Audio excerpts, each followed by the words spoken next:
I'm Jamie Seeker, and this is What It Takes. Each episode, I sit down with real business owners to talk about their journey, the wins, the challenges, and everything in between. Let's dive in. Welcome back to What It Takes, the podcast where we dive deep into the journeys of business owners, their wins, their struggles, and the lessons that they learned along the way. I'm your host, Jamie Seeker, and today we have an incredible guest whose career is a masterclass in reinvention and scaling success. Robert Ancill's story is one of bold pivots and international growth. Originally from Glasgow, Scotland, he started his career in the culinary world before making a dynamic and dramatic shift into restaurant consulting, branding, and interior design. As the CEO of the Next Idea Group, he's led the development of over 89 brands and more than 800 restaurant openings and remodels across 24 countries. His expertise in business strategy, design, and market expansion has made him a leader in the hospitality industry. So today, we're going to talk about what it really takes to pivot, to scale, and to succeed in business. Robert is going to share his journey from working with top hospitality brands to building an international consulting firm and the key lessons that he's learned along the way. So if you've ever thought about making a big career shift or scaling your business beyond borders, you won't want to miss this one. So let's dive in. Hello, Robert. How are Hi, you? I'm good. How are you? Of I'm doing wonderful. Thank you so much for being on today. course. So I'm just going to start in on your early career. What first drew you to the culinary and hospitality industry? Well, I liked food when I was growing up, and my mother was actually a cook. She was self-taught, and she had her own small catering business, and I would help her, and I loved it from the start, and I always wanted to own my own business from a young age, own my own restaurant business, I should say, and it sort of grew from there. I went to culinary school, more on the management side, and so I earned a HCIMA, which is Hotel and Institutional Management. And then from there, just had a early career in restaurants. I actually started off my career as a bouncer at a bar in Glasgow, which was certainly interesting, A lot and of action. a lot of action, a lot of great memories, if you can phrase it like that. Oh, I can But imagine. but it was great. It was called the Granary. It might still even be there. And it was a restaurant bar, and we were responsible for letting people in and not letting people in. And but I sort of worked in all the different departments after about a year, and that sort of took me through college basically. And I moved to London, and my first job there was as an oysterman, which is basically just chucking oysters and working with seafood. And I loved it, and had a progressive sort of management career from that stage on. Um, I did a startup. It was a concept called Aroma, which was venture capital backed, and that was eventually sold to McDonald's. And I also worked in a couple of different countries, and then came back to the UK and began a sort of more corporate career with a group called the House of Fraser, which is a department store group.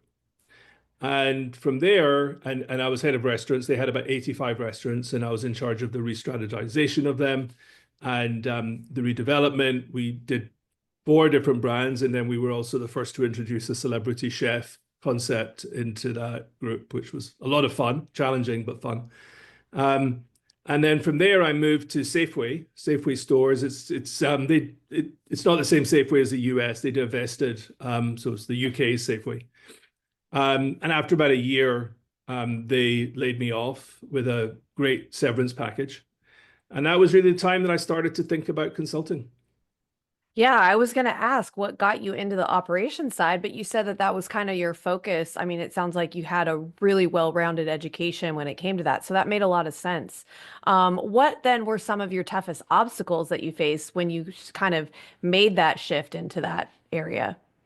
Well, the story is at the time of being laid off by Safeway, my wife at that time was pregnant. We were in the UK. She was from the US, and our plan was to move to the US. And we sort of at that point we had the money, but with her being pregnant, it wouldn't have been a smart move to move whilst pregnant, obviously. So I had a 8, 9 month window to take care of. And my ex-boss from House of Fraser basically said, we'd love you to help us with a couple of projects. You need to be a consultant with your own identity, because it's too short a time period to do an employee arrangement again.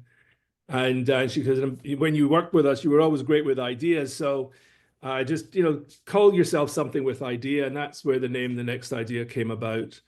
And they were my first client. And we did more development with them.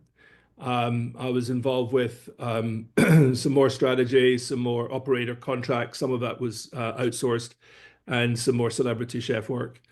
And again, a lot of fun. And then I moved to the US and thinking I would get consulting here, but that didn't really work out at the beginning. No one recognized anything that I'd done. And so I ended up as an operating partner for Panera Bread, um, which was also very challenging, very interesting. And so I started to build up consultancy clients on the side. I guess it was my side hustle at that time. And by 2006, I was confident enough to make that my full time work. And Wow, really cool. we registered The Next Idea.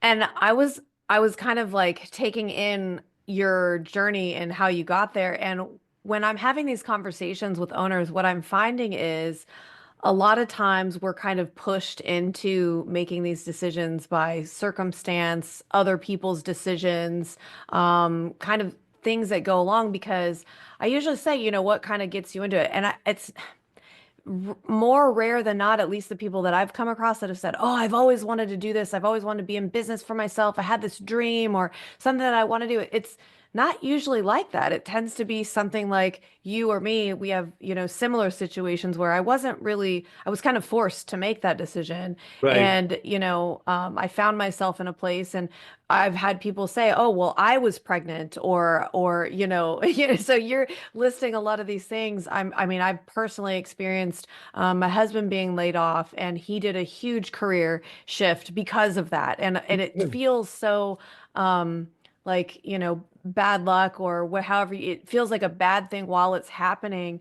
But, hindsight and time and experience, you kind of look back and you're like, wow, that's the pivotal moment that changed everything into this new, career or whatever it happens to be. And I think that's something that a lot of people maybe need to hear is when you're experiencing whatever it is, your circumstances, there's not really good and there's not really bad. It's just things that are happening and we interpret them. And I'm not saying that they're not hard or sometimes they're joyful times and sometimes they're really sad times or whatever. But what I hear a lot, and I'm hearing this in you too, is just, hey, this was my circumstance, and then I found myself doing this, and I had to make a decision on where I was going to go with it or what I was going to do. And you kind of, you know, took it and ran with it and started with a few skills and maybe some things that people already kind of knew you for, but really started to develop that. So how did you establish credibility in then a completely different industry? Sounds like in a new country seemingly starting from scratch, even though you had a lot of success or a lot of other experience that you were bringing with you in this other area. Well, it's interesting. I mean, what you say is 100% right. I think, and I'll answer your question in a second, but I did want to say one thing because I've had a couple of friends that have recently been laid off, and the thing that's most daunting to them is not losing the job. In most cases, they hated it anyway. The thing that's most daunting is not receiving the paycheck. And I think, and so my response is, well, just focus on that problem and figure out how you're going to get through the next 3 months, 6 months, whatever that looks like, however difficult that is.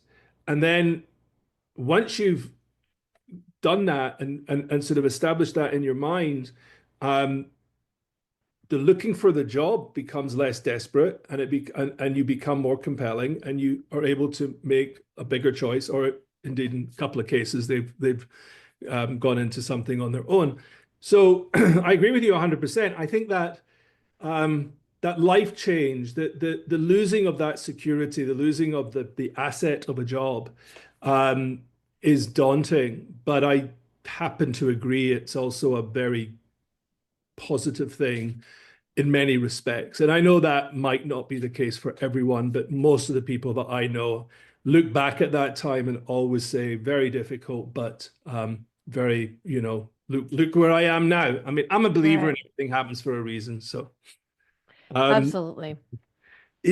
coming to the States was very challenging. It's sort of interesting, especially the West Coast, the cultural difference in the West Coast of America versus the UK and London is enormous. And you think because we speak the same language that we have, we're culturally the same, but we're not even close. I mean, there's a much there's much better sort of cultural calibration, if you like, between the East Coast and Europe versus the West Coast. The West Coast is just wildly different. And it took me a few months to figure out, well, I don't think the state is going to change their culture for me, so it's really up to me to change my culture for them. And so, I think again, when you sort of take these positions, it helps, and you sort of help to adapt. The adaptation was very difficult, and building a network was very difficult. And I'm not the extrovert that goes to networking events, so it definitely takes time. Um, I think well, I would say I'm definitely tenacious, and I think that tenacity is what basically got me forward. So it was just constantly applying for work, whether it was consulting work, whether it was a formal job. I recognized that the consulting was not going to take off immediately, even though I thought it would when I arrived.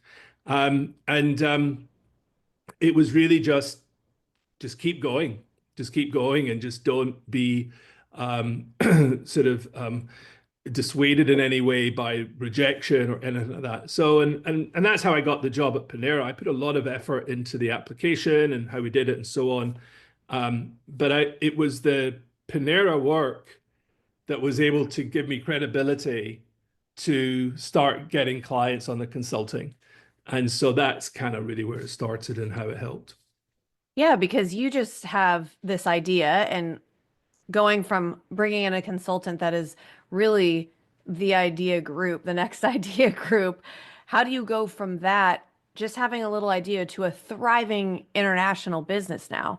I mean, you obviously came over to the US, but it was like starting from scratch. So it was just like, even though it was international for you, it was still, really just working in one place. And then to where you are now. I mean, it didn't just happen overnight. And, going There, from just having an idea and not stopping to having this, where you are today. How do you bridge that gap? um, well, there was a few milestones in between, one being the Great Recession. The I get asked that question many times, and I look back and I sort of there was no there was only a few things that I did religiously that I feel were very helpful. One was I religiously, every dollar that I earned, I took 10% and put it into a marketing fund. And that marketing fund was anything from a website, brochures, anything to do with marketing. Any money I earned, 10% would go towards marketing. And I was really, really intent on that. Even if I, had, cash flow issues or whatever, I would always do my absolute best to fund marketing. And knowing that I was not the person that was cold calling, I didn't feel that our business was that sort of business that would lend itself to cold calling. I know some consultants do and are successful at it. I didn't think I would be one of them. So I really focused on online. I focused on our website. I focused on SEO. SEO at that time was very powerful. And so I really did my best to try and get people to find me, and find my business and talk about what we did. And when I say that the Great Recession was a milestone, it was sort of a negative and a positive. The negative was we lost all of our corporate clients in the space of a month. And obviously a very worrying time with the rest of the country and the world in some respects. Um, but the good thing was it created this huge vacuum in our space where a lot of restaurants went out of business, but it lent itself to quite a friendly environment for new businesses and new restaurants. So there was a glut of people looking for help creating their concept, developing their ideas. And we captured on that. And in the Middle East, specifically in Dubai, there was one particular client that reached out to us. They found us online. So again, the marketing was working. And we just got talking and we had good chemistry. And he ended up being my first international client. And from there, we built up our Middle East, Indian, African business, really doing what we do best, well, did best at that time, which was, operations, business analysis, profitability, and then the sort of very large creative component, which was broadly consisted of culinary. We had a great chef. Design, as in branding, graphic design. We had a couple of designers. And then my strength was always interior design. And so that, we sort of merged all that together and sort of became a one-stop shop for concept development in restaurants. And there was just a demand at that time. And that demand lasted really until COVID. Oh yeah, and that's a whole nother time. It is. But again, we kind of come back to that theme of um, circumstances that were beyond our control took you to a place that seemingly bad. You're losing all of your clientele. That's not good. That's not a very comfortable thing to be feeling. And it's that loss of like you were talking about before. And yet it was a time for opportunity. It was a time for you to kind of shift into um a space that really maybe had some barriers before. And that's something that, I think it's just you keep seeing it time and time again. And if you just keep going, you keep having an unwavering vision and view, and you just keep moving forward, then, not to say that every single person's going to have some internationally renowned company or anything like that, but there's a lot of opportunity there to continue on and be successful. So let's talk about what some of those challenges are in expanding into those 24 countries that you're now in. Um, well, not as much now. We still have a lot of projects in international countries, or different countries. For example, we have work in India, we have work in the Middle East, we have some Saudi clients, and really what it looks like is a fair bit of travel. I don't travel as much as I used to, thankfully. But it does, it involves travel, and it also involves a lot of research into their markets and to be knowledgeable and to understand what they're looking for. Menus in particular, restaurant menu cannot be the same. There's, Coca-Cola, a little bit like Coca-Cola in Mexico is different to Coca-Cola in the US. It's the same applies to everything. The local tastes are exactly that. They're local. And so you have to be very clear about that. The same with design, which is mainly where I focus my work today. You have to be very cognizant of how people view design in different countries versus how they view it in America. And then, of course, you have all these sort of hard metrics like costs and stuff that, and availability and all this kind of stuff that you know, just the fact of working. And so, really it's really trying to sort of stay ahead of that and also stay in control of that. And your vendor based when it comes to design is very important, because it's all very well designing a restaurant, but if you can't get the materials or the furniture or the fixtures are the wrong voltage or whatever it might be, then of course you've got a problem. So there's a lot of things a lot of moving parts. Absolutely. And you have to stay, like you said, on top of those things. So what advice would you give to somebody who's looking to make a major career pivot the way that, you've kind of evolved in your journey? Um, I think it's important. The great thing about today, more than ever, and it gets better every year, is the amount of information you can find online and the accessibility to good information, to hard facts. I mean, obviously, there's a lot of misinformation, but when you start looking at careers and opportunities in industries, there's very solid providers of that data that you can assess, is this going to work? Is there a market? Because if there's no market, then of course you're wasting your time. Um, I would say definitely research it. In my case, I researched it a little. I wish I'd researched it a bit more because I would have probably changed my direction a little bit more at the beginning. But that's sort of in the past, and here we are, and we're all happy. Um, but I definitely think research is important. Really understand your market. I think secondly, um, once you've decided, you have to be committed. If you're wishy-washy about your direction, you're not going to get a result, or certainly not the results that you expect. And you have to look at the wins and the losses and the losses, and why did you lose? Why did you lose an account? Why did you lose a sale? Whatever it might be. And you also have to understand, well, what did I do wrong there? And then obviously the same goes for when you win an account. What did I do right?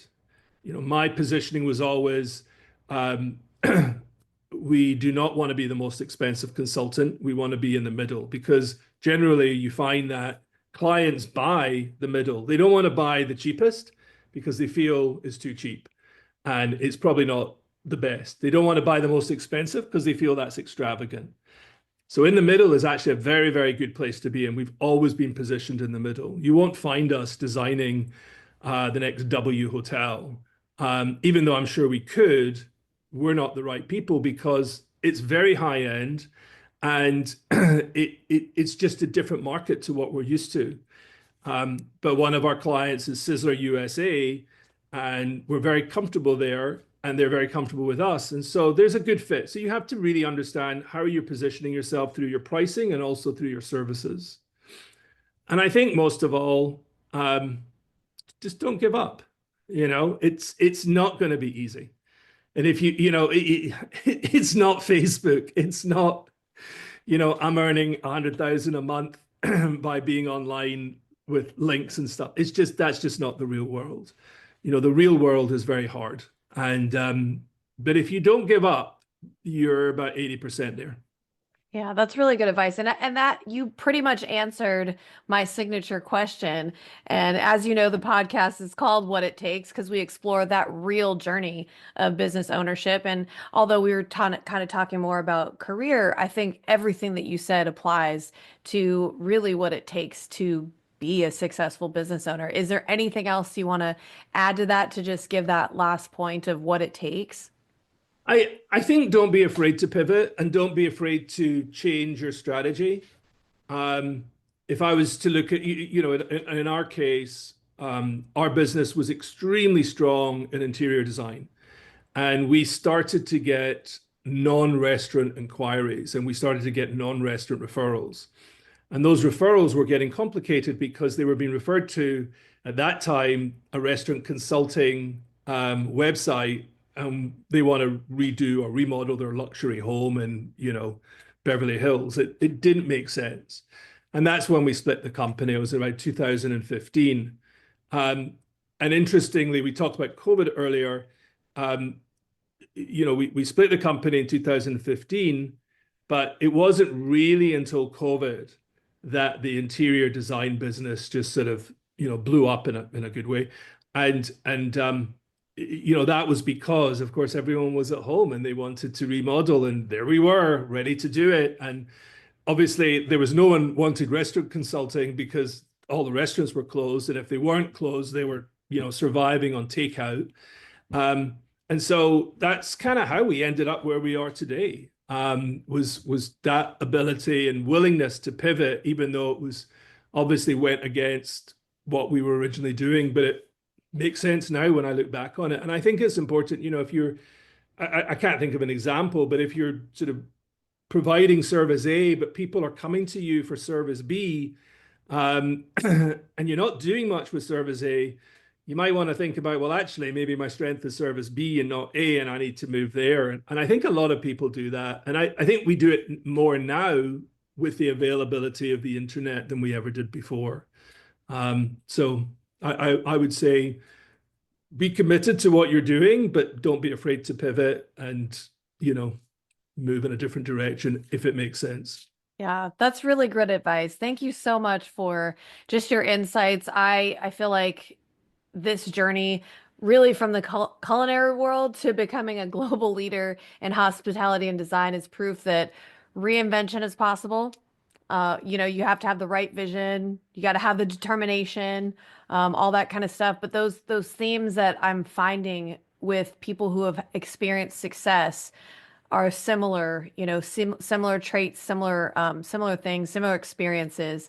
So, few key takeaways. I think success isn't just about having a great idea, it's also about execution. So clearly you have to do your research. I think that was a really key takeaway about that I took from that is research, execution, persistence, being willing to adapt.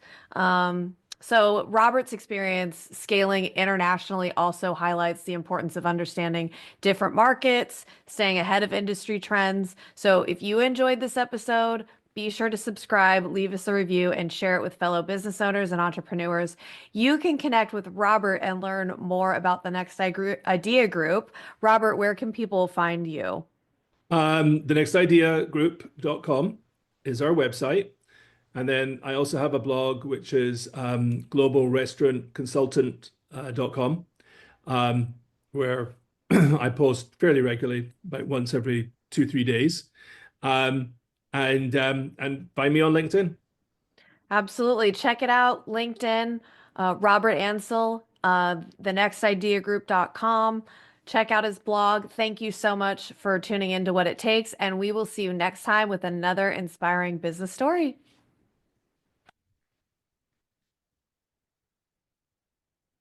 Would you or someone you know like to be featured on this podcast? Our applications are now open. Apply today at seekersolution.com and click on the podcast link to get started.